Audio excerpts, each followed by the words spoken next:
છો દૂર દૂર સુધી ગુજરાતમાં પરિવર્તન લાવનારા આમ જનતા ઉભી થઈ ગઈ છે. હવે ભાજપના બાપની તાકાત નથી કે આને રોકી શકે સાહેબ. આજે હમણાં રાણા સાહેબ કહેતા હતા કે શું કરીશું સાહેબ, પહોંચી જશું. મેં કીધું પહોંચી જશું, સંબોધન કરી દઈશું, કારણ કે 10 વાગે આપણે આચારસંહિતા લાગી જાય એટલે પછી હું માઇક લેતો નથી. આપણે કાનૂનનું પાલન કરીએ છીએ અને એટલા માટે ભાજપ વાળાને ઈખાડીએ છીએ કે તમે કાયદામાં રહેશો તો ફાયદામાં રહેશો, બાકી અમારા વાહન મજબૂત છે, તમારા નથી.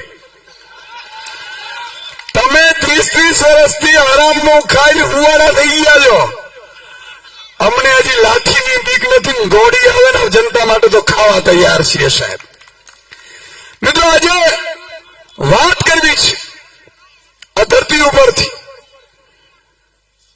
મને ચિંતા એ વાતની નથી કે આ ચૂંટણી કોણ આવશે કે કોણ જીતશે. મિત્રો આ ચૂંટણી આ એક એક નાગરિકને ખબર હોવી જોઈએ કે આ ચૂંટણી આપણી છેલ્લી અસ્તિત્વની લડાઈ છે, સેમી ફાઇનલની ચૂંટણી છે સાહેબ.